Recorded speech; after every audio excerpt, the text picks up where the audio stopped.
목요일, 금요일 여러분의 큐티를 도와주는 해설 가이드입니다. 오늘 여러분과 함께 읽고 나눌 말씀은 사무엘상 4장 1절에서 11절이고요. 제목은 블레셋과의 전쟁에서 법궤를 빼앗기다. 오늘 말씀을 요약하면요. 엘리 가문의 멸망으로 사무엘이 이스라엘의 선지자가 됩니다. 하나님은 사무엘을 통해 이스라엘에게 다시 말씀하기 시작하는데요. 4장은 하나님이 선지자와 사무엘에게 예언한 엘리 집안의 심판이 이루어지는 부분으로 크게 엘리의 죽음과 엘리 아들들의 죽음으로 나눌 수가 있게 됩니다. 1절에서 4절 말씀을 먼저 보도록 하겠습니다. 사무엘의 말이 온 이스라엘에게 전파되니라. 언약궤를 빼앗기다. 이스라엘은 나가서 블레셋 사람과 싸우려고 에베네셀 곁에 진치고 블레셋 사람은 아벡에 진쳤더니 이스라엘을 대하여 항우를 벌이니라. 그 둘이 싸우다가 이스라엘이 블레셋 사람 앞에서 패하여 그들에게 전쟁에서 죽임을 당한 군사가 4,000명가량이라. 백성이 진으로 돌아오매 이스라엘 장로들이 가로되 여호와께서 어찌하여 우리로 오늘 블레셋 사람 앞에 패하게 하셨는고 여호와의 언약궤를 실로에서 우리에게로 가져다가 우리 중에 있게 하여 그것으로 우리를 우리 원수들의 손에서 구원하게 하자 하니 4절 이에 백성이 실로에 보내어 그를 그룹 사이에 계신 만군의 여호와의 언약궤를 거기서 가져왔고 엘리의 두 아들 홈니와 비니아스는 하나님의 언약궤와 함께 거기 있더라. 4절까지는 이스라엘의 전쟁에 패배하는 모습이 나오는데요. 1절에 사무엘의 말이 온 이스라엘에게 전파되니라 말씀으로 시작하는 이 부분은 3장과 4장을 연결하는 부분으로서 사무엘이 이제 선지자로서 일을 시작했다라는 것을 지금 보여주고 있습니다. 블레셋은 주전 1200년경 이스라엘의 해안에서 자리 잡고 살고 있던 해안 민족으로 이스라엘과 본격적으로 부딪힌 것은 사사시대의 삼손 때부터 시작했던 걸로 볼 수 있고요. 사무엘서에서는 다윗이 주로 싸운 적이 바로 블레셋 사람들이었습니다. 이스라엘과 블레셋은 해변을 지나가는 그 길에 서로 이 길을 사이에 두고 맞은편에 진을 쳤어요. 그리고 아마도 해변 길의 주도권을 잡기 위해서 싸움을 했던 것 같은데요. 사사기의 전투는 지파가 나서서 싸웠지만 지금 여기서 보면 사무엘에는 이스라엘 전 지파가 하나로 나라로서 싸우게 되는 모습을 볼 수 있어요.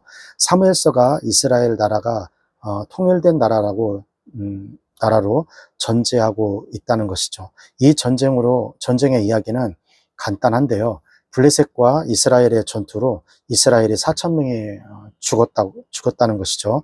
이스라엘이 큰 피해와 함께 전쟁에 패했던 것입니다. 전쟁에서 지고 돌아오자 장로들이 전쟁에서 진 이유를 찾기 시작하는데요. 전쟁에서 진 것은 여호와께서 지게 한 것이라고 생각을 하는데 전쟁은 여호와의 손에 달려있다고 생각했기 때문에 그렇게 장로들이 생각했던 것 같아요. 그러면서 왜 졌는지 이유를 찾고 있습니다. 그런데 전쟁에 지고 자신을 돌아보는 것은 사사기 20장에서 잘 나타나 있어요. 그런데 결론을 자신들에게 찾지 않고 실로에서 법궤를 가져오면 자신들이 이긴다고 그렇게 결론을 내린 겁니다. 이러한 결론을 낸 이유를 찾아보면 사사기 20장과 비교하여 볼 때 중요한 부분이 지금 사사기 20장에 있는 내용과 부분에서 생략되었음을 볼 수 있는데요. 사사기 20장에서는 전쟁에 지고 하나님께 그렇게 물어보는 모습들이 나오는데요. 또 여호수아 7장도 아이성에서 지고도 여호수아가 이렇게 하나님께 물어보는 것이 나옵니다. 근데 전쟁에서 지고 돌아온 그 사람들에게 지도자인 장로들이 회개하지도 또한 여호와에게 물어보지도 않고요. 그냥 언약궤만 가져오면 될 것이라고 결론을 내립니다. 당시 사무엘이 있었는데도 사무엘에게 물어보지 않았던 것이죠. 언약궤는 여호와의 상징물이지 언약궤가 여호와는 아니라는 것입니다. 장로들은 언약궤가 하나님이라고 생각했고 언약궤만 있으면 자동적으로 하나님이 우리를 도와주실 것이라고 생각을 했던 것 같아요. 이것은 하나님을 버리고 상징적인 언약궤를 우상화하여 섬겼다는 것이죠. 우리는 본질적인 하나님을 버리고 비본질적인 형식적으로만 형식적인 것만 고집하면 안 된다는 겁니다.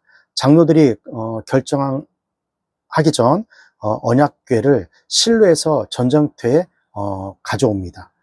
장로들이 가져오자 결정하자 언약궤를 실로에서 전쟁터에 가져옵니다. 제사장인 홈리와 비니아스도 같이 따라왔는데요. 이것은 제사장 외에 언약궤를 만질 수 있는 사람이 없기 때문에 그렇게 홈리와 비니아스가 따라왔던 거예요. 이것을 보면 이스라엘 백성이나 또한 제사장이나 또한 그 홈리와 비니아스, 엘리야 제사장 두 아들이나 다 하나님께 무지한 것을 볼 수 있습니다. 5절에서 11절 말씀을 보도록 하겠습니다. 여호와의 언약궤가 진에 들어올 때에 온 이스라엘의 큰 소리를 외치며 땅이 울린지라. 블레셋 사람이 그 외치는 소리를 듣고 가로되 히브리 진에서 큰 소리로 외침은 어찌미뇨 하다가 여호와의 궤가 진에 들어온 줄을 깨달은지라. 블레셋 사람이 두려워하여 가로되 신이 진에 이르렀도다 하고 또 가로되 우리에게 화로다. 전일에는 이러한 일이 없었도다. 우리에게 화로다. 누가 우리를 이 능한 신들의 손에서 건지리요. 그들은 광야에서 여러 가지 재앙으로 애굽인을 친 신들이니라.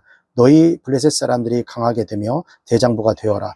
너희가 히브리 사람의 종이 되기를 그들이 너희 종이 되었던 것 같이 말고 대장부 같이 되어 싸우라 하고 블레셋 사람이 쳤더니 이스라엘이 패하여 각기 장막으로 도망하였고 살육이 심히 커서 이스라엘의 보병이 엎드러진 자가 3만이었으며 11절 하나님의 궤는 빼앗겼고 엘리의 두 아들 홈니와 비냐스는 죽음을 당하였더라.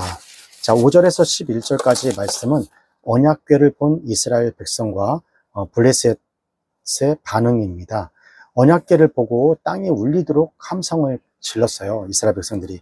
이스라엘 백성은 언약궤를 보고 자신들을 이제 언약궤가 왔으니까 우리를 도와주고 승리할 것이라고 환호한 것이죠. 블레셋은 이스라엘의 함성을 듣고 언약궤가 전쟁터에 왔다고 것을 알게 되지요. 그러나 블레셋도 무서워 떨었어요. 왜? 이들도 언약궤가 온 것이 하나님이 이곳에 왔다라고 생각했기 때문입니다. 그렇기 때문에 우리는 망했다라고 두 번씩 반복하면서 큰 두려움을 표현했던 거예요. 블레셋은 여전히 10가지 재앙과 홍해를 건넌 일들을 잘 기억하고 있었어요. 이스라엘 백성들의 그 하나님이. 하지만 이스라엘은 이러한 하나님을 권능을 잊어버리고 한낱 물건인 언약궤만 의지하고 있었던 거예요. 여기서 보면 언약궤를 바라보는 이스라엘 사람과 블레셋 사람들의 관점이 동일하다고 지금 볼 수 있는데요. 이것은 이 당시 이방신들을 그 신상에 신이 임재한다라는 그런 사상이 있었는데요. 즉 이스라엘은 이방신을 섬기는 것 같이 언약궤를 섬기고 있었던 거예요. 여호와는 어떤 물건처럼 섬기는 그런 분이 아닙니다. 그러나 블레셋은 두려워하고 잊지 말고 우리 스스로 강해지자, 남자답게 한번 싸워보자 라고 다짐을 하는 것이에요. 그리고 이들은 우리가 지면 저들의 노예가 되니 이스라엘의 신이 나타나더라도 최선을 다해 싸우자고 굳게 다짐을 합니다. 이런 모습은 언약궤만 믿고 환호하는 이스라엘 백성들의 모습과는, 군사들과의 모습과는 굉장히 대조적인 것을 볼 수가 있습니다. 결사의 각오로 전쟁에 임한 블레셋과 이스라엘은 이길 것이라는 그런 생각만, 자신감으로 전쟁을 하였던 것이에요. 결국 양쪽이 생각하는 것과 정반대가 나왔다는 것입니다. 이스라엘이 전쟁에 참패를 했어요. 얼마나 크게 참패했는지 그 참패의 내용이 나오는데요. 첫 번째, 살육이 크다라면서 이스라엘의 보병 3만 명이 죽었어요.